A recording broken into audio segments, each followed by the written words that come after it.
እንኳን ዛሬ ያኔ በአራቱም አቅጣጫ ጦርነት ታውጆበት ከሶማሌ እስከ መቀሌ ድረስ ስንት መዓትና እሳት እየነደደበት ምርጫ ተወዳድሮ ማሸነፍ የቻለ መንግስት ነው ያለው። እንዲያም ሲል ደግሞ ህወሓት ገፍቶ ሲመጣ ግንባር ድረስ ሄዶ መዋጋት የሚችል ጠቅላይ ሚኒስትር ያለበት መንግስት ነው። መጀመሪያ ሰሜን ዕዝ መምታት፣ በማግስቱ ጠዋት ደግሞ ጎንደርና ወልዲያን መያዝ። ጎንደርና ወልዲያን መያዝ አዲስ አበባ ላይ ባሉ ኤጀንቶች አዲስ አበባ ቦምብ ይፈነዳል፣ አዳማ ይፈነዳል፣ ሐዋሳ ይፈነዳል። እየደመሰሱ ያሉበት የሚጠፋ እየማረኩ ቁጥራቸው በየጊዜው የሚመነምን መከላከያ ሰራዊትን ጨፈጨፍ ነው ብለው አንድ ወረዳ ይዘው ለአንድ ሰዓት መቆየት የማይችሉ እንደሰማነው ከሆነ ከዛ በኋላ ያገዛዙ የደህንነት ኃይሎች የተለያዩ ካገዛዙ ጋር ቅርበት ያላቸው አካላት እናንተ ላይ ማስፈራራት፣ ዛቻ እየፈጸሙ እንዳለ ሰምተናል። 2013 ዓመተ ምህረት ያንን አሸንፈን ምርጫ ማድረግ የቻልን ኢትዮጵያውያን ዛሬ ላይ እነዚህ ሶስቱ አካላት ሶስቱ አሸባሪዎች ተደምረው ያኔ ህወሓት ጋርጦብን የነበረውን አይነት ፈተና እንኳን ያገዝ ነው። ኮቪድ መጣ ተብሎ ደሞዜን እናቴ እየተራበች የድሃ ልጅ ነኝ። እናቴ እየተራበች ከእናቴ ነጥዬ ለነሱ የሰጠኋቸው ግን በድንጋይና በእንትን ነው የወጉን። እንጨት ላይ ሚስማር ቀርቅሮ ነው የወጉን። ከዛ ምንድን ነው የሚያደርጉት? መንግስት እንደዚህ አይነት እንቅስቃሴ እያደረግን ስለሆነ አፈኑን ወይም ደግሞ አገቱን ብለው ራሳቸውን አግተው ከዚህ በፊት የሆኑ ሰዎች ራሳቸውን አግተው ታገት ይሉ እንደነበር ኖረም አልኖርም በህግ ከለላ ውስጥ ነህ በሚለው እንለፈውና ኢመደበኛ የሆኑ የአፈና ድርጊቶች እንዲከናወኑ ነው እኛም ባለን መረጃ መሰረት የተንቀሳቀሱ ያሉ። በአንድ ሳምንት እንገባለን ብሎ የተናገረ ቡድን 2017 ላይ ድሉን እናጠናቅቀዋለን ብሎ የተናገረ ቡድን የተናገረውን ነገር ሁሉ ተግባራዊ አድርጎ አሳይቶ የማያውቅ አሸባሪ ቡድን ሴት ልጅ በሳንጃ እንዲህ ሰንጥቆ ጡቷን ጭምር እንዲህ የረበሰን ይሄ ሌንጀር የብልጽግና የአብይ ብልጽግና ልብስ ነው። እንዲህ አውጪ በሳንጃ ኢትዮጵያ መፍረስ ከነበረባት ኢትዮጵያ ምርጫ ማቋረጥ ከነበረባት መፍረስ የነበረባትም ምርጫ ማቆም የነበረባትም 2013 ዓመተ ምህረት ነበር።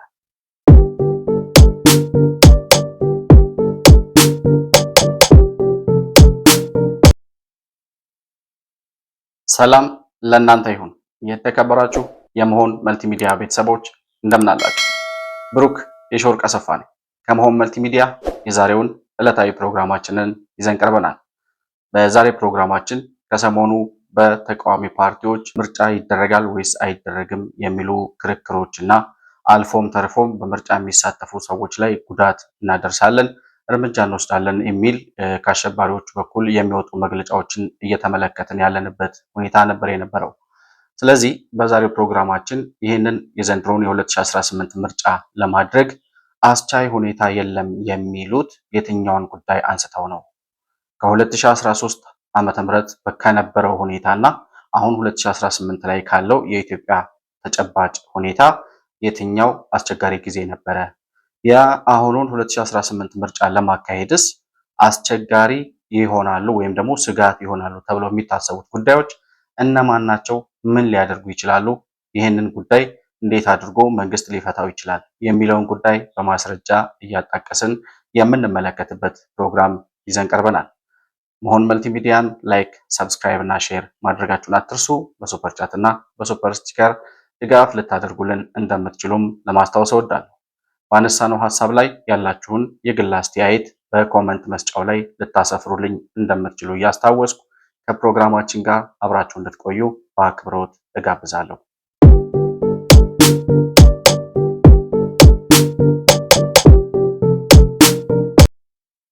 ምርጫ ለማካሄድ አስቻይ ሁኔታ አለ ወይስ የለም? የኢትዮጵያ ነባራዊ ሁኔታ በ2013 ወይም ደግሞ የለውጡ መንግስት ከመጣበት ጊዜ ጀምሮ እስካሁን ድረስ በመጣንባቸው 8 ዓመታት የትኛው አስቸጋሪ ጊዜ እንደነበረ ምን አይነት ፈተናዎችን እንደተሻገር የለውጡን መንግስት ለማደናቀፍ የለውጡን ሂደት ለማደናቀፍ የሽግግር መንግስት የሚል ጥሪ ከሚያቀርቡት ጀምሮ በተለያየ ወገን ሆነው ንጹሃንን በመግደልና በመጨፍጨፍ የፖለቲካ ትርፍ እናተርፋለን ብለው እንቅስቃሴ የጀመሩትን አሸባሪዎች ጨምሮ ከዛ የህወሓትን የጦርነት አዋጅ ስንጨምርበት አሁን ካለንበት ሁኔታ 2013 ዓመተ ምህረት ወይም ደግሞ የለውጡ መንግስት ከመጣበት ጊዜ ጀምሮ ቢያንስ ለተከታታይ 4-5 ዓመታት የነበሩት ሂደቶች እጅግ በጣም አስቸጋሪ፣ አስከፊ ለመናገርም ለማስታወስም የሚከብዱ ጊዜያቶች እንደነበሩ እናስታውሳለን።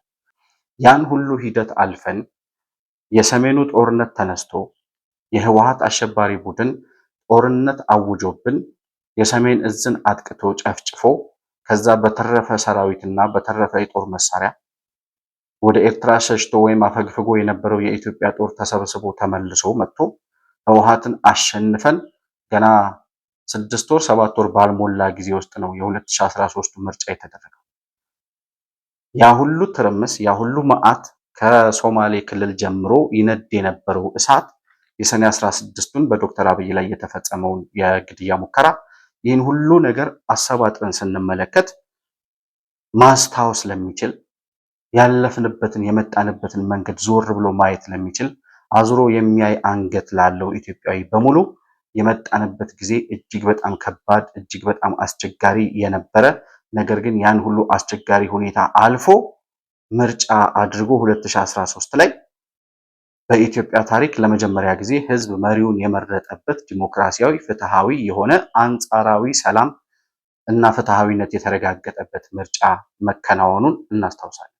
ለመጀመሪያ ጊዜ በህዝብ የተመረጠ መንግስት ስልጣን የያዘበት ዘመን። ታዲያ በዛን ጊዜ ይህን ሁሉ ፈተና አልፎ ስልጣኑን አረጋግቶ በሁሉም ነገር ደርጅቶ በህወሓት ተይዞ የነበረውን የመከላከያውን፣ የደህንነቱን፣ የኢኮኖሚውን በሙሉ ኔትወርኩን በሙሉ በእጁ ያስገባ መንግስት ዛሬ ላይ ምን አይነት አደጋ ኑሮበት ነው ምርጫ እንዳያደርግ ሊከለከል የሚችለው የሚለውን ጉዳይ በደንብ አንስቶ መወያየት ያስፈልጋል። የምርጫ ስጋቶች የሚባሉት አሁን በተቃዋሚ ጎራ የሚነሱትም ራሳቸውን እንደ ስጋት የሚቆጥሩትም አካላት ነው የምንመለከተው። እዚህ ላይ 3 እክል ወይም ደግሞ ተግዳሮት ወይም ስጋት ልንላቸው የምንችላቸው አካላት አሉ። የመጀመሪያው እድሜ ዘመኑን ከሽብር ፖለቲካ የማይወጣው ምርጫ የሚባል ነገር የመሞቻ መርዝ የሚመስለው ህወሓት የሚባለው አሸባሪ ቡድን። ህወሓት አንዱ የምርጫ ስጋት ወይም ምርጫው እንዳይካሄድ በትግራይ ክልል ምርጫ ዘንድሮ አይካሄድም። አሁን ግንቦት 24 ላይ የሚካሄደው ምርጫ በትግራይ ክልል አይደረግም። ምናልባት ከዛ በኋላ በ2019 መስከረም 30 ከመድረሱ በፊት ባሉት ቀናቶች ውስጥ ይሄኛው ዋናው ሀገራዊ ምርጫ ካለፈ በኋላ የህወሓት ጉዳይ መጨረሻው ከታወቀ በኋላ ያኔ ምርጫ ሊደረግ ይችላል። ስለዚህ አንዱ ምርጫው እንዳይደረግ ሊከለክል የሚችለው ይሄ ህወሓት የሚባለው ቡድን ነው ማለት ነው። የህወሓትን ጉዳይ በዝርዝር አልገባበትም፣ ምክንያቱም መንግስት ራሱ ምናልባትም ከግንቦት 24 ከምርጫው ቀን በፊት በህወሓት ላይ ሊወስድ የሚችለው እርምጃ እየተጠበቀ ስለሆነ ያለው ማለት ነው። ሌሎቹ እንግዲህ ሁለቱ ሸኔዎች ናቸው። የአማራው ሸኔና የኦሮሚያው ሸኔ የሚባሉት ቡድኖች ናቸው። የኦሮሚያው ሸኔ የሚባለው ድሪባ ኩምሳ የሚባለው ጃልመሮ ትክክለኛ ስሙ ድሪባ ኩምሳ መሰለኝና በሱ የሚመራው ወይም ይሄ ኦላ የሚሉት ኦሮሞ ሊብሬሽን አርሚ የሚሉት ታጣቂ አሸባሪ ቡድን እሱ በኦሮሚያ ክልል ላይ ልክ የአማራው ሸኔ እንዳወጣው አይነት መግለጫ አውጥቷል ትላንትና። አክቹአሊ ተመሳሳይ በቀጥታ ተመሳሳይ ባይሆንም የኦሮሚያው ሸኔ ያነሳው ምርጫ እንዳይደረግ ወይም ደግሞ ምርጫ እንዳይካሄድ የሚከለክል መግለጫ አውጥቷል። ህዝቡም እንዳይሳተፍ የፖለቲካ ፓርቲዎችም እንዳይሳተፉ በህዝባችን ላይ የሚቀልድ የህዝብን ደም ምናምን የሚል መግለጫ አውጥቷል። ስለዚህ እነዚህ መግለጫውንም ባያወጡት ከዚህም በፊት 2013 ዓ.ም በነበረው ምርጫ ላይ ኦሮሚያ ክልል የተወሰኑ አካባቢዎች ምርጫ እንዳልነበር እናስታውሳለን። በዚሁ የሽብርተኛ ቡድን ምክንያት ማለት ነው። ነገር ግን አሁን መግለጫ አወጡ አላወጡ ሳይሆን እንገላለን አሉ አላሉ ሳይሆን ቢሉን ባይሉም ስለሚገሉ ስለሚታወቅ አሸባሪ ቡድን ከመግደልና ንብረት ከማውደም ህይወት ከማጥፋት ያለፈ ሌላ ስራ ስለሌለው መግለጫውን ባያወጡትም እክል ሊሆኑ እንደሚችሉ እንገምታለን። ነገር ግን የኦሮሚያው ሸኔ 2013 ዓ.ም ምርጫው ሲደረግ የነበረበት አቋምና አሁን ያለበት ሁኔታ ምን ይመስላል የሚለውን ነገር ማየት ያስፈልጋል በደንብ። በዛን ሰዓት ገና ከኤርትራ በረሃ ገብተው እነ ዳውድ ኢብሳ በሰላም በአውሮፕላን ሲመጡ አሸባሪው የታጣቂዎቹ ቡድን ደግሞ ይሄ ኦላ የሚባለው በትግራይ በኩል አድርጎ በመኪና እንደገባ እናስታውሳለን። ከነትጥቃቸው ነው የገቡት። ይዘውት የነበረውን ትጥቅ ብቻ ሳይሆን ህወሓትም ጭማሪ ያስታጠቃቸውን ምሳ ጋብዛለሁ በሚል ሰበብ የኦሮሚያ የኦነግን ታጣቂዎች በዛ በኩል አሳልፎ እንዳስገቡ እናስታውሳለን እነ ስብሐት ነጋ። ስለዚህ ህወሓት የጨመረላቸውን ወይም ደግሞ ያስታጠቃቸውን መሳሪያ ይዘው የነበራቸውን መሳሪያ እንዳለ ይዘው ነው ወደ ኢትዮጵያ የገቡት። ስለዚህ ያን ሁሉ መሳሪያ ይዘው ታጣቂው በዛ ሁኔታ እንዳለ የኦሮሚያ ክልልን ደግሞ እነ ጀዋር መሐመድ ቄሮ በሚል እያተራመሱ በነበረበት ሰዓት የእነ ሃጫሉ ሁንዴሳ ግድያ በነበረበት ሰዓት የአማራ ተወላጆችን በኦሮሚያ ክልል ይኖሩ የነበሩ ተወላጆችን ይጨፈጭፍ በነበረበት ሰዓት የነበረው አቅምና ዘንድሮ ያለው ሁኔታ ምን ይሆናል? ምን አይነት ነው? ምን አይነት ተመሳሳይነት አለው? ምን አይነት ግንኙነትስ አለው? የትኛው አሁን ነው ጠንክሮ የቆመው ወይስ ያኔ ነበር የተሻለ አቅም የነበረው? ይህንን በደንብ መገምገምና ማየት ለሚችል የኢትዮጵያን ፖለቲካ መረዳት ለሚችል በቅንነት ነገሮችን ማወቅ ለሚችል ለሚፈልግ ሰው የነበሩትን ሁኔታዎች ዞር ብሎ አርካይቭ ላይ የተሰበሰቡ ቪዲዮዎችን መመልከት ብቻ በቂ ነው። ስለዚህ ሸኔ 2013 ዓመተ ምህረት ላይ በኦሮሚያ ክልል ላይ የጨፈጨፋቸውን ንጹሃን የገደላቸውን ንጹሃን ከንጹሃኑ ብቻ አይደለም የአማራ ተወላጆች በማንነታቸው የተጠቁትን የተገደሉትን ብቻ ሳይሆን በኦሮሚያ ክልል ያሉ የዞን የወረዳ የምናምን አስተዳዳሪዎች የመንግስት ኃላፊዎች ለስብሰባ በሚሄዱበት ለሆነ ስራ በሚንቀሳቀሱበት ጊዜ መንገድ ላይ እያገቱ ከየወረዳቸው በሚንቀሳቀሱበት ጊዜ እያፈኑ እየወሰዱ እየገደሉ መንገድ ላይ የጣሏቸው እጅግ በጣም ብዙ የኦሮሚያ ክልል ባለስልጣናት ነበሩ።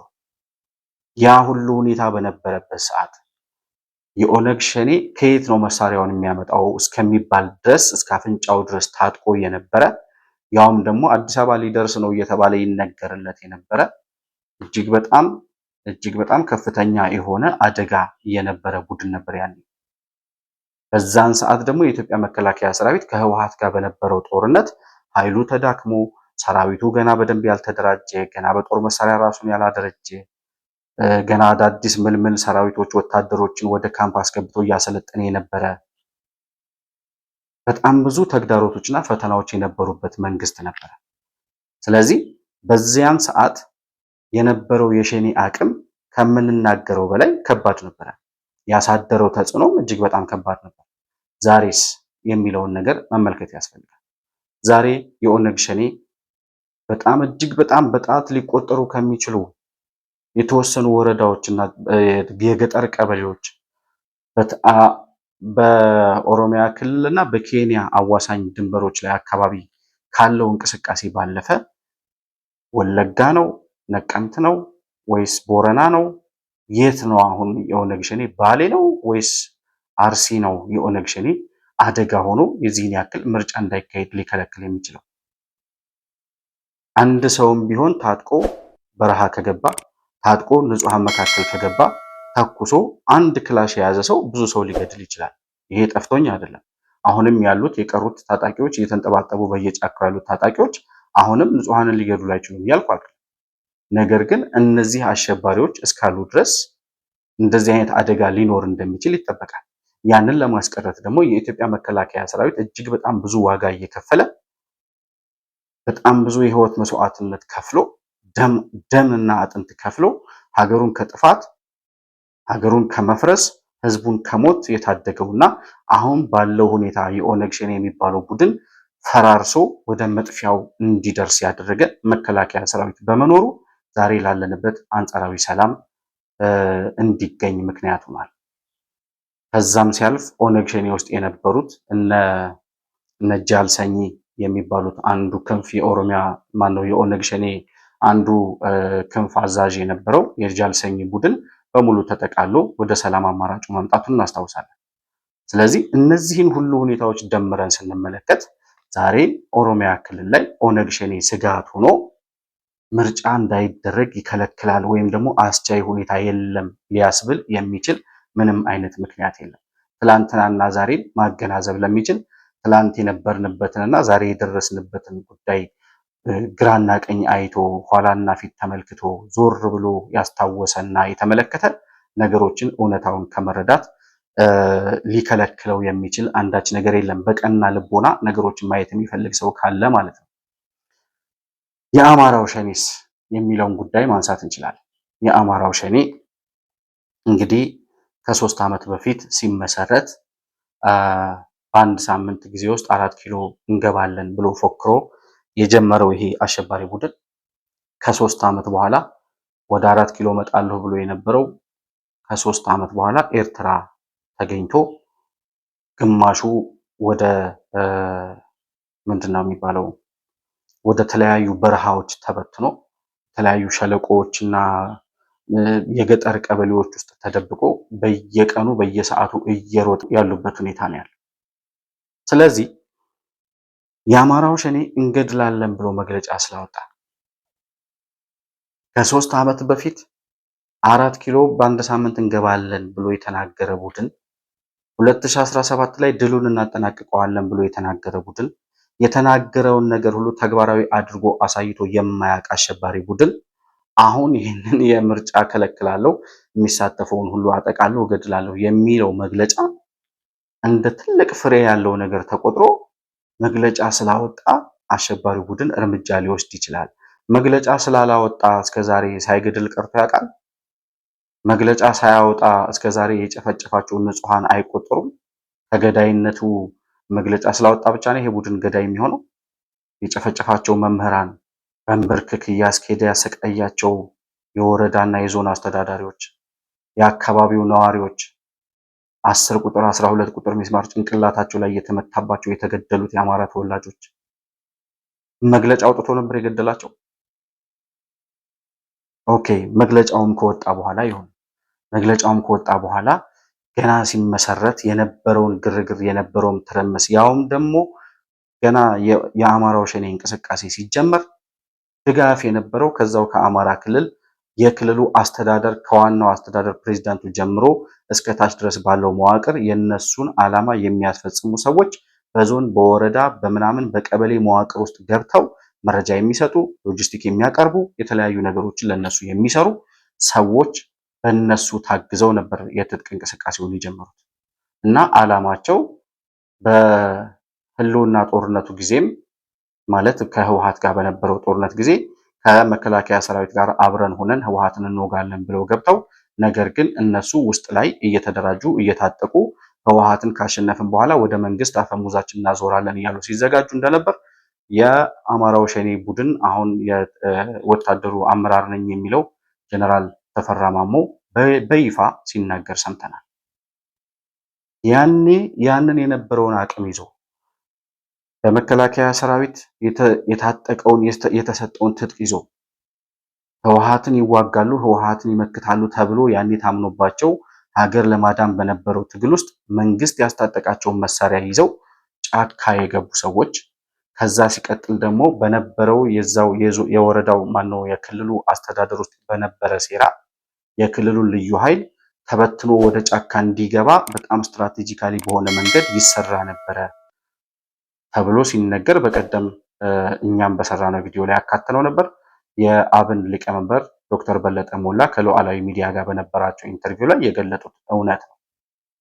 ስራዬ ተብሎ ሆን ተብሎ ገና የልዩ ኃይል ትጥቅ ይፍታ ሳይባል በፊት እንደዚህ አይነት እንቅስቃሴ ሳይጀመር ወሬውም ሳይነሳ በፊት ነገር ግን በመዋቅር በታገዘ መልኩ ቀስ እየተባለ ልዩ ኃይሉ እየከዳ 60 ሺህ የነበረው ልዩ ኃይል ወደ 30 ሺህ እስከሚቀር ድረስ 30 ሺህ እና 35 ሺህ ሰራዊት እየከዳ ወደ ጫካ እንዲገባ ተደርጎ ነበር። የሚከዳው መሳሪያ ይዞ ነው። የሚከዳው የልዩ ኃይሉን መኪኖች ይዞ ነው። የሚከዳው የልዩ ኃይሉን ትጥቅ የመንግስትን ትጥቅ ይዞ ነው። ስለዚህ እነዚህ ሰዎች ያኔ የነበራቸውን አቅም ይዘው ገብተው ያኔ በዘረኝነት ህዝቡንም አሳስተው ተከባሃል ልትጠፋ ነው ምናምን በሚል የዘረኝነት ፖለቲካ ወደ ጥፋት ያመራው እነሱን የተከተለው ህዝብ ብዙ ነበር። ያን ሁሉ ጉልበት ይዘው በተወሰነ ደረጃ የህዝብ ድጋፍ ይዘው ከመንግስት ባገኙት ትጥቅ ተደራጅተው በህልውና ጦርነቱ ጊዜ ከህወሓት ጋር በነበረው ጦርነት የታጠቁት እንዳይበቃ ልዩ ኃይሉ ከድቶ ይዞላቸው የሄደው መሳሪያ እስከ አፍንጫቸው ታጥቀው 3 ዓመት ሙሉ ጠብ የሚል ነገር መስራት ያልቻሉ ሰዎች አንድ ቀን የተናገሩትን ነገር ተግባራዊ አድርገው ያላየናቸው ሰዎች ከውሸት ከተራ ፕሮፓጋንዳ ከዛም ሲያልፍ የሆነች የገጠር ቀበሌ ላይ ገብቶ ከተማ አቃጥሎ ንጹሃንን ገድሎ ከመውጣት ያለፈ መንግስትን አይደለም የወረዳ አስተዳደሮችን ሊነቀንቅ የሚችል አቅም እንደሌለው በይፋ ተፈትኖ የተረጋገጠ ቡድን አሁን ገድላለሁ ብሎ መግለጫ ስላወጣ ምርጫ ሊከለከል የሚችልበት ምክንያት ምንድን ነው? እስከዛሬም ሲገድሉ ነበር። የኦሮሚያው ሸኔም የአማራው ሸኔም ሲገድሉ ነበር። ከተማ ሲያቃጥሉ ነበር። የንጹሃን ደም ሲያፈሱ ነበር። ያኔ ከነበራቸው አቅም ግን ዛሬ ላይ እጅግ በጣም በብዙ ደረጃ ተዳክመው ለሁለት ለሶስት ተከፍለው የኦሮሚያው ሸኔም በነጃልሰኝ ይመራ የነበረው ቡድን ወደ ሰላም ገብቷል። የአማራው ሸኔም ደግሞ በነማስረሻ ሰጤ የሚመራ የታጣቂዎች ቡድን ወደ ሰላም አማራጩ ገብቷል። ከምንም በላይ ደግሞ እነሱ የነበራቸው አቅም ብቻ ሳይሆን መከላከያ ሰራዊት ዛሬ ያለበት አቅም ለዚህ የሽብር ቡድን አይደለም እኮ ከውጭ ለሚመጣ የትኛውም ጠላት መመከትና እዛው ማስቀረት የሚችል የሀገርን ህልውና፣ የሀገርን ሰላም፣ የህዝብን ደህንነት በተሟላ ሁኔታ 100% ሊያረጋግጥ የሚችል መከላከያ ሰራዊት ተገንብቷል ዛሬ። ስለዚህ እነዚህ ሰዎች ትላንት በዛ ስጋት ውስጥ በዛ አቅም ውስጥ ገና የለውጡ መንግስት መጥቶ ገና ባልተደራጀበትና ባልተዘጋጀበት ሁኔታ ተደራጅተው ያን ሁሉ መዓትና ትርምስ አምጥተው እስከ አፍንጫቸው ታጥቀው እስከ ዛሬ ምንም መፍጠር ያልቻሉ በየቀኑ እየሞቱ በየቀኑ እየጠፉ በየቀኑ ድምጻቸው እየሰለለ ያሉ ሰዎች ዛሬ ምን አይነት ተአምር አምጥተው ይሄ ምርጫ እንዳይካሄድ ሊከለክሉ እንደሚችሉ እኔ በበኩሌ አይገባኝም። የማይገባኝ እዚህ ከተማ ተቀምጠው የእነሱን ዓላማ የሚያስፈጽሙ ሰዎች ስለሚያራግቡላቸው እንጂ እነሱ መግለጫ ቢያወጡም ባያወጡም እስከዛሬም እየገደሉ ይገድላሉ። ምንም ይሄ ከአሸባሪ ቡድን የሚጠበቅ ነገር ስለሆነ አንድም ንጹሃን መሞቱ ኖርማል ነው እያልኩ አይደለም። ነገር ግን አንድም ሰው ቢሆን መሳሪያ ይዞ መተኮስ እስከጀመረ ድረስ ያ ሰው እስከሚጠፋ ድረስ እርምጃ እስከሚወሰድበት ድረስ የሚጎዳ ሰው ሊኖር ይችላል። መከላከያ ሰራዊት ይሄን ለማድረግ ከሚገባው በላይ ዋጋ እየከፈለ ነው ያለው። ህዝቡም ዛሬ ገብቶትና መሮት ከጸጥታ አካላት ጋር ተባብሮ እነዚህን አሸባሪዎች ከጉያው እያወጣ አሳልፎ እየሰጠ ያለበት ሁኔታ ነው ያለው። ስለዚህ የአማራው ሸኔም የኦሮሚያው ሸኔም 2013 ዓ.ም ከነበሩበት ሁኔታ ተዳክመው በየቀኑ ድምጻቸው እየሰለለ ካሉበት ቦታ እየራቁ ካሉበት ገደል ወደ ሸለቆ እየወረዱ አመራሮቻቸውም ከኢትዮጵያ ድንበር ወጥተው ወደ አስመራና ወደ ሱዳን እየሸሹ ባለበት ሁኔታ ዛሬ ላይ ከኢትዮጵያ መንግስት ከኢትዮጵያ መከላከያ ሰራዊት አቅም በላይ ሆነው ተግዳሮትና ፈተና ሆነው ምርጫ እንዳይካሄድ ሊከለክሉ የሚችሉበት አቅም በየትኛውም መለኪያ በየትኛውም መመዘኛ ስንለካው እውነት ሊሆን የማይችል ውሃ የማያነሳ ውሃ የማይቋጥር ምክንያት ሆኖ እናገኘዋለን ማለት ነው። በሰሜኑ ጦርነት ጊዜ ከነበረው ህወሓት ከሚባለው አሸባሪ ቡድን ህወሓት ጋርጦት ከነበረው ፈተና በላይ ናቸው ወይ እነዚህ ሰዎች? የአሸባሪዎቹ ሁለቱ ሸኔዎች ያኔ 2013 ዓ.ም ወይም የለውጡ መንግስት እንደመጣ አካባቢ ህወሓት የነበረውን አቅም ያክል አሁን አላቸው ወይ እነዚህ ሰዎች? እንኳን አሁን አይደለም ያኔ 2013 ዓ.ም ምርጫ ሲደረግ እነዚህ ቡድኖች የህወሓትን ያክል ስጋት ነበሩ ወይ? በፍጹም ሊወዳደር የማይችል ሁኔታ ነው የነበረው። ህወሓት ያኔ አንደኛ የሰሜን ዕዝን መሳሪያ በሙሉ ማርኮ ወይም ደግሞ ዘርፎ ሰራዊቱን ጨፍጭፎ በተኛበት የሰሜን ዕዝን መሳሪያ ዘርፎ ወስዷል። ከዛ ሲቀጥል በ27 ዓመት የስልጣን ዘመኑ እየወሰደ በየተራራው በየገደላ ገደሉ በየመጋዘኑ ውስጥ ያስቀመጠውን ጥይትና የጦር መሳሪያ አውጥቶ ነው መከላከያ ሰራዊትን ለመውጋት የመጣው። ያኔ ህወሓት በኢትዮጵያ ሰማይ ስር ጋርጦት የነበረው አደጋ እጅግ በጣም ኢትዮጵያን ለመፍረስ ጫፍ የገደሉ ጫፍ ላይ ያደረሰበት ሁኔታ ነበር የነበረው። የሰሜን ዕዝ ጥቃት አሁን ለሚያስታውስ ሰው ወይም የተካደው የሰሜን ዕዝ የሚለው መጽሐፍ ያነበበ ሰው ህወሓት የሚባል ቡድን ኢትዮጵያዊ ነው ወይ? ኢትዮጵያዊ ናቸው ወይ? ኢትዮጵያ ላይ እንደዚህ አይነት በደል የፈጸሙት የሚል ጥያቄ ማንሳት መቻል አለበት። በዛ ደረጃ ኢትዮጵያዊነታቸውን እስከምንጠራጠር ድረስ የጨፈጨፉትና ሲጠብቃቸው የኖረውን ሰራዊት የገደሉበት የጥላቻና የክፋት የጭካኔ ደረጃ በየትኛውም አሸባሪ ቡድን ተደርጎ አያውቅም እስከዛሬ ድረስ። ጠቅላይ ሚኒስትር ዶክተር አብይ አህመድ ስለ ሰሜን ዕዝ ጥቃት አንድ የተናገሩት ማስታወሻ የሚሆን ቪዲዮ ነበር።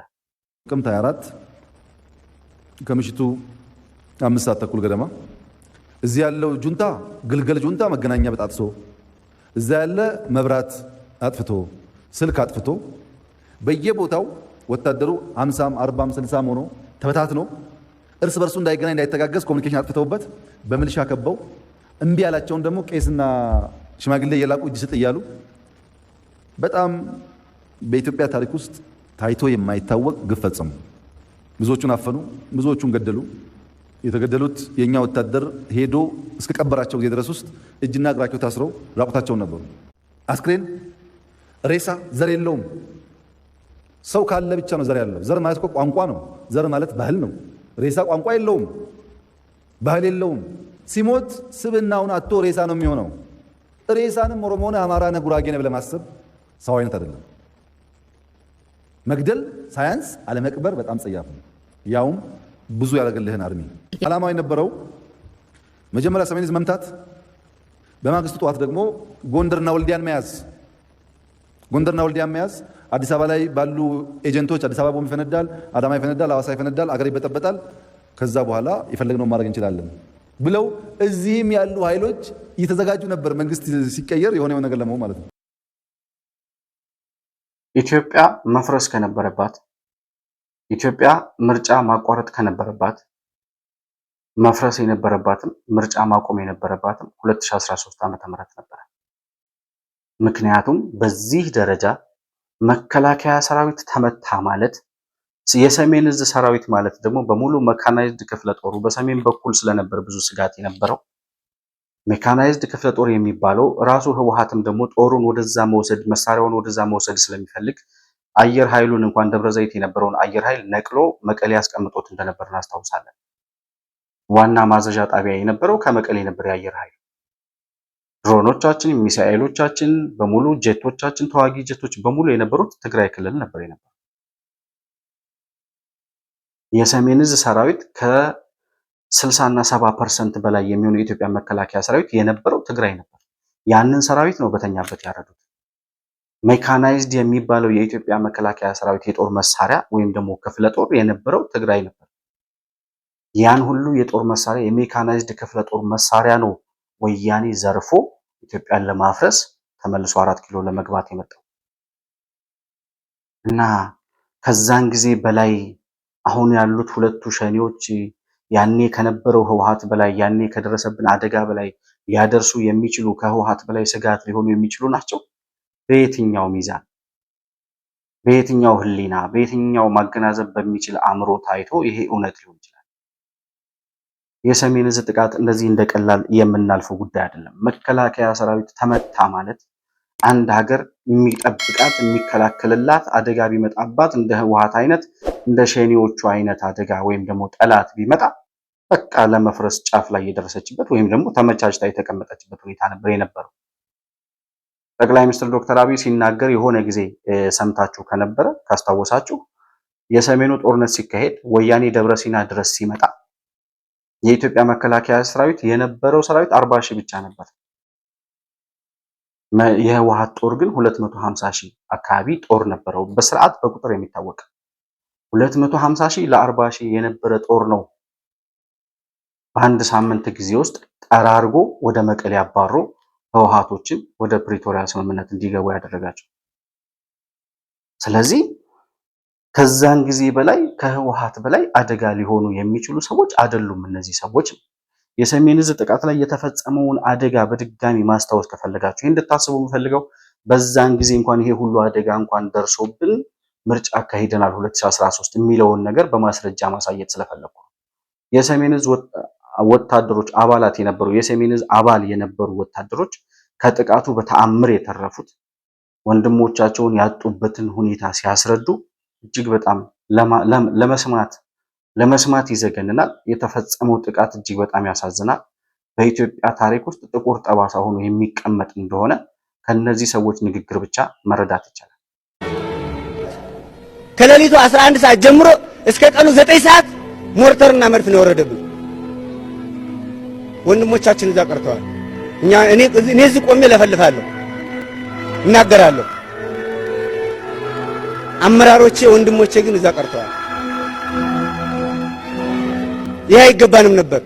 ያ ሁሉ ሆነን እንኳን መጨረሻ ላይ ስንወጣ የዛ ወጣት ያስተማርነው ያበላነው ያጠጣነው ወጣት ያገዝነው ኮቪድ መጣ ተብሎ ደሞዜን እናቴ እየተራበች የድሃ ልጅ ነኝ እናቴ እየተራበች ከእናቴ ነጥዬ ለነሱ የሰጠኋቸው ግን በድንጋይና በእንትን ነው የወጉን። እንጨት ላይ ሚስማር ቀርቅሮ ነው የወጋን። ሴት ልጅን በሳንጃ እንዲህ ሰንጥቆ ጡቷን ጭምር እንዲህ የረበሰን ይሄ ሌንጀር የብልጽግና የአብይ ብልጽግና ልብስ ነው። እንዲህ አውጪ በሳንጃ ይህ በደል ከዛ በኋላ ይሄ እኛን ልክ እንደ እውነት ፍየል እንኳን ባሁን ሰዓት በሲኖትራክ እንዲያውንም እስከ ተከዜ ባህር አምጥቶን ሄዱ። በኋላ ማርሽ አስገብቶ ሄድ ከፈለክ እለቅ። በራብ አልሞታን ነፍሳችን እንድትወጣ ነው ያደረጉት ማለት ነው። ምክንያቱም ረሸር የሚል ፖለቲክ እንዳይሆንባቸው ብሎ በራብ እንድንሞት። ሰራዊቱ ግን በራብ እንደማይሞት አረጋገጠ። ጠንካራ የተገነባ ሰራዊት ነው። አእምሮም የተገነባ ነው። የበሰለ አእምሮ ሰራለው። ሰራዊቱ ምንም ሳይመስለው ወጣ። አንድ ወር ሙሉ በራብ ምንም አልወገነው። ያ በተዳከመ ሰውነት 3 ቀን ሙሉ በእግሩ ተነስቶ ይኸው እስከዚህ ደርሷል። ወንድሞቼ እዛ ተጨፍጭፈው አልቀዋል። አዛዦቼ፣ አመራሮቼ አልቀዋል። እኔ እዚህ ቆሜ ለፈልፋለሁ ይላል ይሄ ወታደር። ወታደሮች ናቸው እነዚህ። ሲጠብቀው የነበረውን ሰራዊት እንደዚህ ጨፍጭፎ ነው ሀገር ለማፍረስ የመጣው።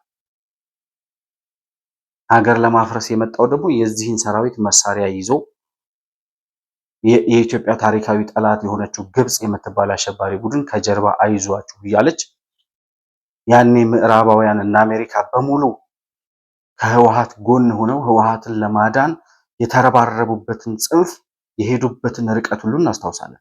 የኢትዮጵያ መከላከያ ሰራዊት የኢትዮጵያ መንግስት በራሱ ግዛት በራሱ ሀገር ትግራይ ክልል ገብቶ እርምጃ እንዳይወስድ በጣም ከፍተኛ ፈተና ተጋርጦበት የነበረው ከምዕራባውያን በኩል ነበር። ለምን? ህወሓትን ለማዳን። ለምን? ህወሓትን የመሰለ ተላላኪ ቡድን የነሱ ጉዳይ የሚያስፈጽምላቸው ቡድን ሊያገኙ ስለማይችሉ እና ያ ሁሉ ድጋፍ የነበረው ቡድን ያን ሁሉ ጥፋት አድርሶ መከላከያ ሰራዊታችን ላይ መሳሪያችንን ዘርፎ ሰራዊታችንን ጨፍጭፎ ዘርፎ ያስቀመጠውን መሳሪያ ሁሉ ከየተራራው አውጥቶ ሀገር ለማፍረስ የመጣ ቡድን አሸንፎ ምርጫ ማድረግ የቻለ መንግስት ዛሬ ለመንደር ጎረምሶች በሬ ሽጦ መሳሪያ ገዝቶ በየጫካው በየገደሉ እየተኮሰ ለሚኖር እንኳን አይደለም የኢትዮጵያ መንግስት እንኳን አይደለም የ4 ኪሎን መንግስት የአንድ የወረዳ አስተዳደር መነቅነቅ በማይችል ጥይት እንዴት ስጋት ሆኖ ምርጫ ሊቀር ይችላል? እና ይህንን ማገናዘብ ያስፈልጋል። የት ነበርን? ይህች ሀገር የት ነበረች? ዛሬ ያለችበት ሁኔታ ምንድን ነው የሚለውን ነገር በደንብ አጥርቶ ማየት ያስፈልጋል። እየሞተ ያለ ሰው ተፈራግጦ ነው የሚሞተው። እነዚህ ሰዎች አሁን እየሞቱ ናቸው ያሉት። የመጨረሻ ህቅታቸው ላይ ነው ያሉት። ስለዚህ ይቺ የመጨረሻ እስትንፋሳቸውን አንድ የሆነ ነገር ደርሶ አንገታቸው ተቆርጦ ወይ ትንፋሻቸው ተቋርጦ እስከሚቆሙ ድረስ እነዚህ ሰዎች ሽብር ከማውራት አመጽ ከማውራት ባገኙት አጋጣሚ ንጹሃንን ከመግደልና ሀገር ከማፍረስ ከተማ ከማቃጠል የሚመለሱ ሰዎች አይደሉም። በአጠቃላይ ይዞታቸውና በአጠቃላይ አሁን ያለውን ሁኔታ ስንገመግም ግን ከ2013ቱ እጅግ በጣም የተዋረዱበት እጅግ በጣም አቅማቸው የኮሰመነበት ለሁለት ለሶስት የተከፋፈሉበት ግማሹ ወደ ሰላም የመጣበት ግማሾቹም ደግሞ የሚይዙት የሚጨብጡት አጥተው ወደ ኤርትራና ወደ ሱዳን እየሸሹ ባሉበት ሁኔታ ዛሬ ላይ የህወሓትን ያክል ስጋት ሊሆን የሚችል አንዳችም ኃይል በሌለበት ሁኔታ ልክ በጣም መዓት እንደመጣ ኢትዮጵያ ውስጥ ከባድ የሆነ አደጋ እንደተጋረጠባት ኢትዮጵያ መንግስት እኮ የመከላከያ ሰራዊት እኮ እነዚህን ሰዎች ለሚኒሻዎች እና ለክልሉ አድማ በታኝ ትቷቸው እኮ እሱ ወደ ዋናው አጀንዳ ሂዷል።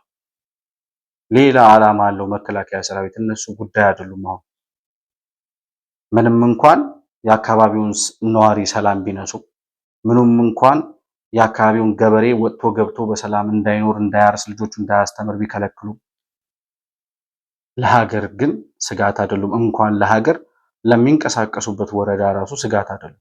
መከላከያ ሰራዊት ወይም ደግሞ የክልሉ አድማ በታኝ በቦታው እስከሚደርስ ድረስ ብቻ ስጋትነታቸው እና የሁለቱ ሸኔዎች ብቻ ሳይሆን ዛሬ ላይ ባለንበት ተጨባጭ ሁኔታ የሁለቱ ሸኔዎች ብቻ ሳይሆን ህወሓትም ተጨምሮ ህወሓት የሚባለው አሸባሪ ቡድን ዛሬ ያለበት ሁኔታ ተደምሮ ሶስቱም አንድ ላይ ሆነው 2013 ዓ.ም ህወሓት ኢትዮጵያ ላይ የጋረጠውን ያህል አደጋ ሊጋረጡ የሚችሉ አይደሉም። ያኔ ህወሓት ብቻውን በኢትዮጵያ ላይ ያመጣው ያደረሰው ፈተና የጋረጠብን አደጋ 2013 ዓ.ም ያንን አሸንፈን ምርጫ ማድረግ የቻልን ኢትዮጵያውያን ዛሬ ላይ እነዚህ ሶስቱ አካላት ሶስቱ አሸባሪዎች ተደምረው ያኔ ህወሓት ጋርጦብን የነበረውን አይነት ፈተና እንኳን ሊጋርጡ የሚችሉ አይደሉም። እንኳን አይደለም አንድ የአማራ ሸኔ፣ እንኳን አይደለም አንድ የኦሮሚያ ሸኔ፣ እየጠፉ ያሉት ሁለቱ ሸኔዎች አይደለም ህወሓትም ተጨምሮ ሻዕቢያም ተጨምሮ ሌላ የምትጠሩት ሌላም ጠላት ካለ እነሱም ተጨምረው ለኢትዮጵያ መንግስት፣ ለኢትዮጵያ ህዝብ፣ ለኢትዮጵያ መከላከያ ሰራዊት ስጋት ሊሆን የሚችል አቅም የላቸውም። ይህንም በደንብ ያውቁታል። ህወሓት በጠለምት በኩል መጥቶ ተቀጥቅጦ መመለሱን ያውቃል። የሻዕቢያ ሰራዊት ጦርነት አስነሳለሁ ጽምዶ ምናምን ሲል ከርሞ ታውረፍ እየተባለ አልሰማ ብሎ ከዚያ የውጭ የፖለቲካ ተንታኞች የኢትዮጵያን የመንግስትን የመከላከያ ሰራዊትን አቅም እየተነተኑ ሲናገሩ እረፍ እየተባለ በወዳጆቹ ሲነገረው ነው ከጀምሮት ከነበረው የጦርነት እንቅስቃሴ ጋብ ያለው። ያውቁታል። የኢትዮጵያ መከላከያ ሰራዊት ዛሬ ላይ ያለውን አቅም የደረሰበትን ደረጃ በደንብ ይረዱታል፣ በደንብ ያውቁታል። ያልተረዳው ይሄ ግራ ቀኝ የማያየው ዝም ብሎ አሸባሪዎቹ ባወሩ ቁጥር በእነሱ የሚደናበረው ህዝብ ነው።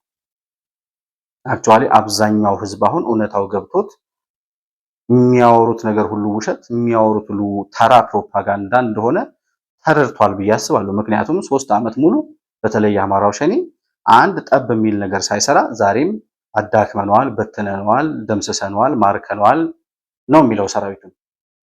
እየደመሰሱ ያሉበት የሚጠፋ እየማረኩ ቁጥራቸው በየጊዜው የሚመነምን መከላከያ ሰራዊትን ጨፈጨፍ ነው ብለው አንድ ወረዳ ይዘው ለአንድ ሰዓት መቆየት የማይችሉ የተረገሙ ፍጥረቶች የሚያወሩት ሁሉ ውሸት፣ በውሸት ተፈጥረው በውሸት የሚሞቱ ሰዎች። ከነዚህ አይነት አመለካከት አብዛኛው ህዝብ እውነታውን እየተረዳ ወደ ትክክለኛው ሰልፍ እየገባ ያለበት ሁኔታ እንዳለ ግራና ቀኝ ፖለቲካውን ሂደቱን ስንመለከት የምንረዳው ከታጣቂዎቹ በላይ ከነዚህ ከሁለቱ አሸባሪዎች በላይ አሁን አደጋ እየሆኑ ያሉት ወይም ደግሞ በትክክልም የአሸባሪዎቹን አጀንዳ እያስፈጸሙ ካሉ አካላት መካከል እኔ በፖለቲካ ፓርቲነት ተመዝግበው አዲስ አበባ ቁጭ ብለው የታጣቂዎቹን አጀንዳ የሚያስፈጽሙ ፖለቲካ ፓርቲ ነን የሚሉ አካላት ናቸው። እነዚህ ሰዎች አዲስ አበባ ላይ ሽብር ለመፍጠር፣ ግርግር ለመፍጠር፣ የንጹሃን ደም ለማፍሰስ ውጭ ካሉ የከሸፉ ዳያስፖራዎች ጋር በጋራ በመመካከር ራሳቸውን ለመስዋዕት እንደ መስዋዕት በግ ቆጠርን ብለው መስዋዕት የሚያስከፍል ምንም ጉዳይ በሌለበት መስዋዕትነት ለመክፈል ተዘጋጅተናል የሚሉ እንደ ኢህአፓ አይነት እድሜ ዘመናቸውን ከመስዋዕትነት ከደም ማፍሰስ የተለየ የስክሪፕቶና የወረቀት ጨዋታ የማይገባቸው አሁንም በህጋዊ ፖለቲካ ፓርቲነት ተመዝግበው የአሸባሪውን አጀንዳ እያመጡ መንግስት ትጥቅ ይፍታ እያሉ የሚጠይቁ ሰዎች ናቸው። አሁን ለምርጫው አደጋ ሊሆኑ የሚችሉት አደጋ ባይሆኑም አደጋ ይሆናሉ ማለት ምርጫውን ከመደረግ ይከለክሉታል ማለት አይደለም። ይሄ የሚወናበደውን ማህበረሰብ በተወሰነ ደረጃ ሊያወናብዱት ይችላሉ። መንግስትንም ህዝብንም አወናብደው አደናግረው ወደ አልተፈለገ እርምጃ ሊያስገቡት ይችላሉ መንግስትንም ተብሎ እኔ እንደ ስጋት የምቆጥራቸው በህጋዊ መንገድ ተመዝግበው የታጣቂውን አጀንዳ በምርጫ ቦርድ በኩል የህጋዊነት ደብዳቤ ይዘው ማስፈጸም የሚፈልጉ የፖለቲካ ፓርቲዎች ናቸው። እነዚህ ሰዎች አንድ ጊዜ ይቺ ከሰሞኑ ዝም ብላ እየወጣች የምትዘባረቅ ልጅ አለች አይደል? የኢህአፓ ዋና ጸሐፊ ምስጢረ ስላሴ ታምራት የምትባለው እሷ የሆነ ጊዜ ከመሳይ መኮንን ጋር ያደረገችውን ቪዲዮ እያየሁ ነበርና እዛ ላይ የምታነሳው ነገር አለ። የሆነ ስብሰባ ላይ ይሄ የማርገጃ ለቅሶ አለ አይደል? ተሰብስበው የሚላቀሱበት የማርገጃው ለቅሶ ስብሰባ ላይ ተገኝተሽ ነበረ እና እዛ ላይ በመገኘትሽ ደግሞ ከመንግስት በኩል ምንድነው ይሄ ማስፈራሪያ ዛቻ ምናምን ደርሶሻል ብሎ ይጠይቃታል።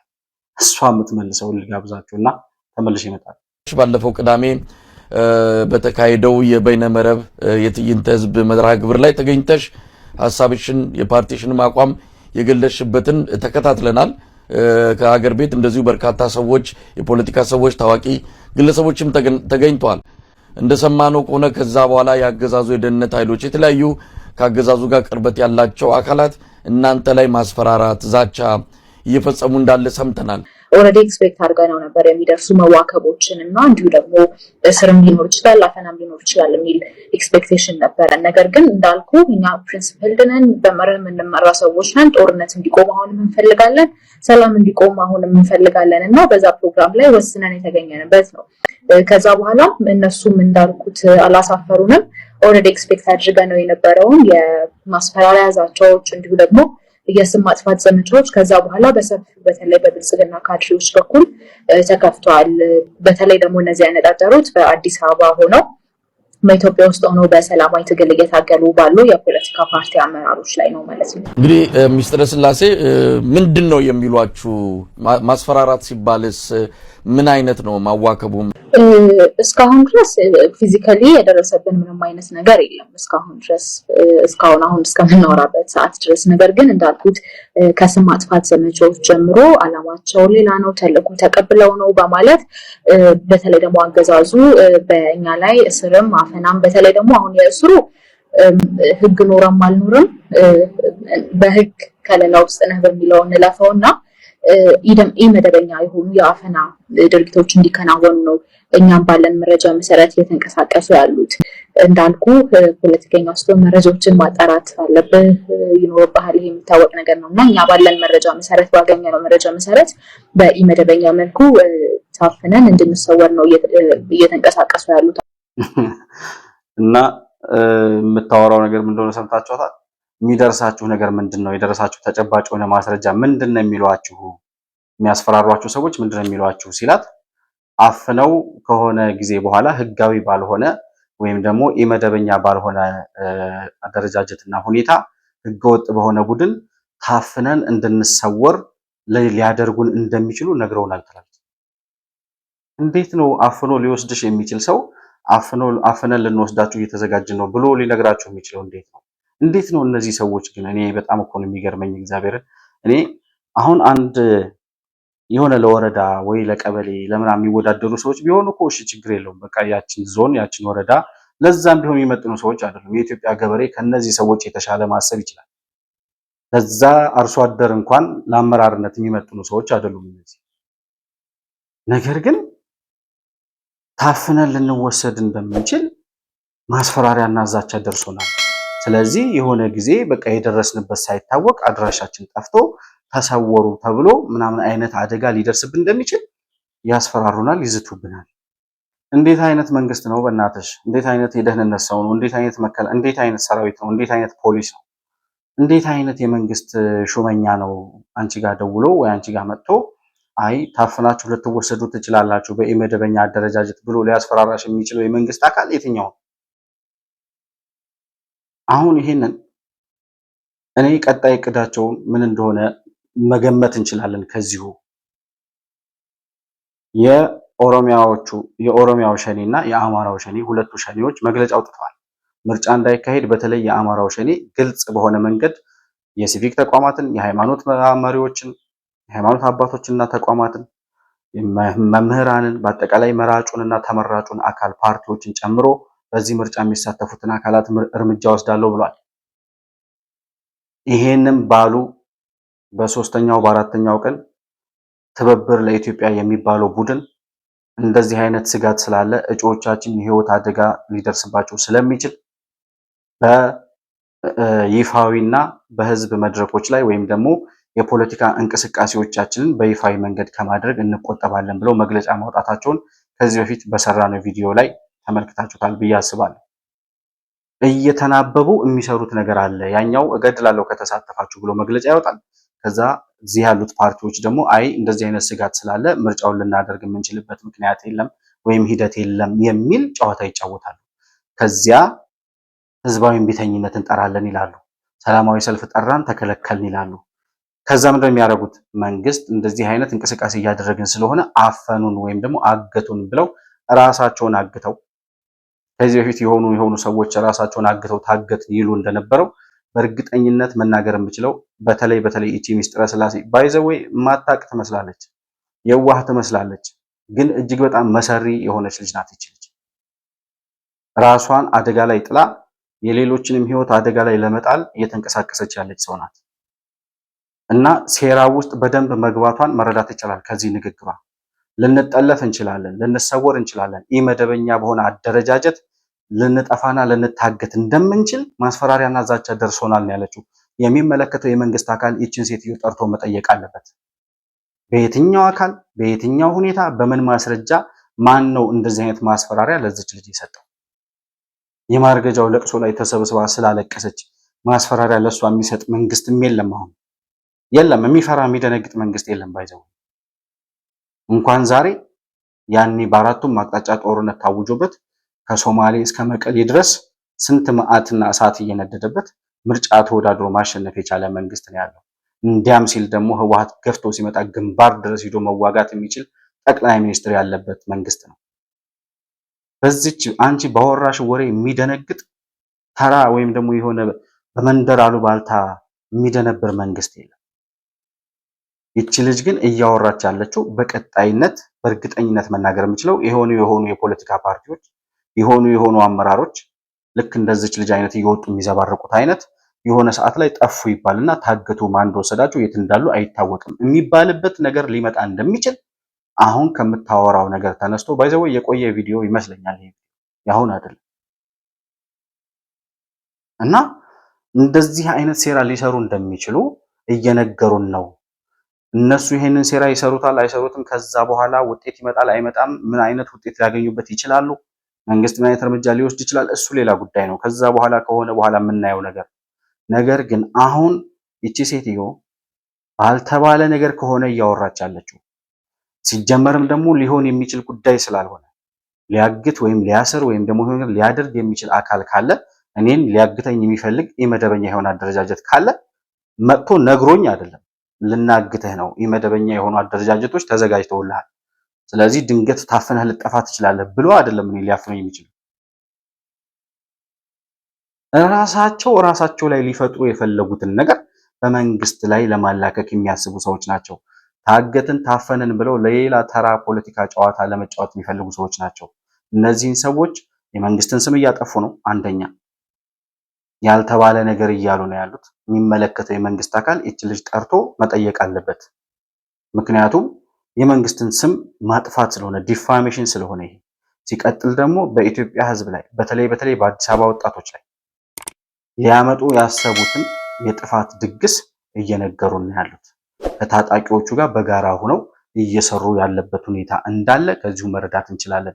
እንደዚህ አይነት የጥፋት እርምጃ የሚያንቀሳቀሱ ሰዎችን እኔ ብዙ ተመልካቾቼ የመሆን መልቲሚዲያ ቤተሰቦች ኮመንቶች አነባለሁና ቪዲዮዎቻችን ላይ የምንሰራው ቪዲዮ ላይ የምትጽፏቸውን ኮመንቶች አያለሁና ብዙ ሰው ኢሃፓ የሚባል ፓርቲ ለምንድነው በህጋዊነት ሊመዘገብ የቻለው መጀመሪያስ የሚል ጥያቄ ያነሳሉ።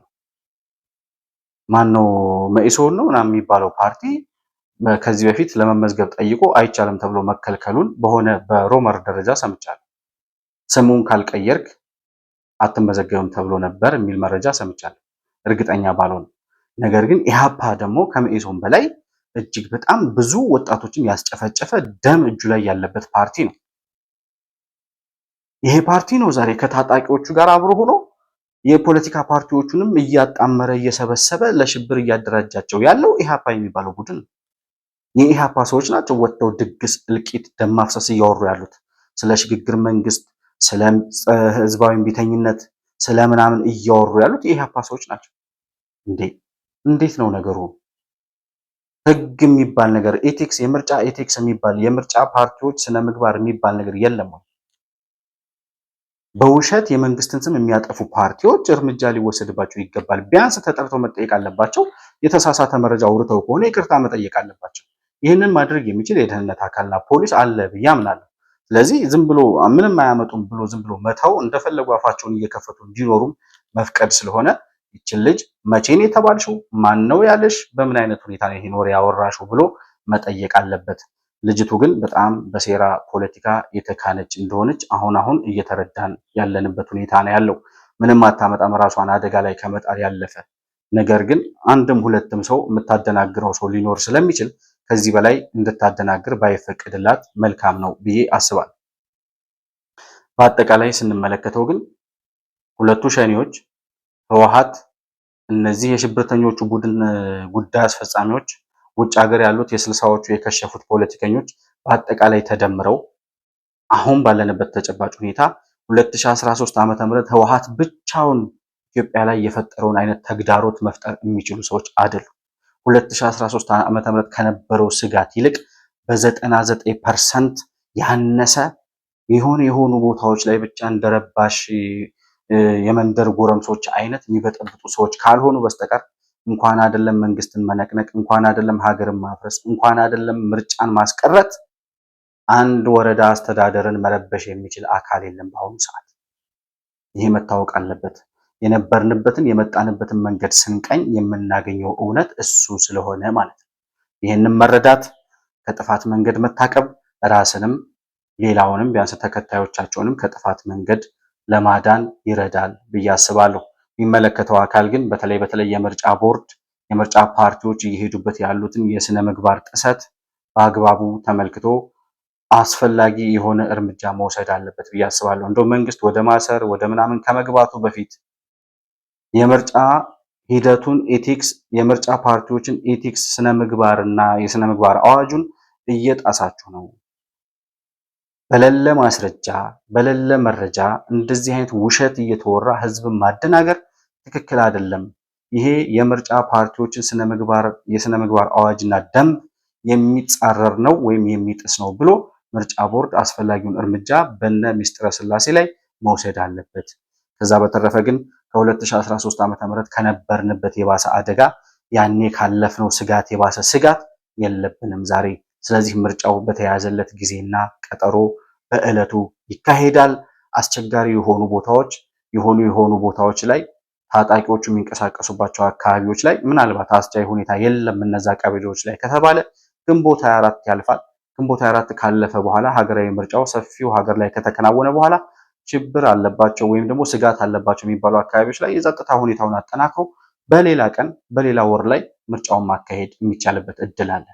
ስለዚህ ሀሳብ ያለው ሰው ተወዳድሮ ለመመረጥ መዘጋጀት፣ ከዛ ሲያልፍ መራጩ ህዝብ ደግሞ የአማራጭ ሀሳብ ይዞለት የመጣውን ፓርቲ በአግባቡ ተመልክቶና ተከታትሎ ለምርጫው ጊዜ መዘጋጀት አለበት። አሸባሪዎችን፣ የአሸባሪ ተላላኪዎችን በአንክሮ ህዝቡ መከታተል አለበት። ይሄ የመጨረሻው መልእክታችን። ለዛሬ የነበረኝ ፕሮግራም ይህንን ይመስላል። መሆን መልቲሚዲያን ላይክ፣ ሰብስክራይብ እና ሼር ማድረጋችሁን አትርሱ። በሱፐር ቻት እና በሱፐር ስቲከር ድጋፍ ልታደርጉልን እንደምትችሉም ለማስታወስ እወዳለሁ።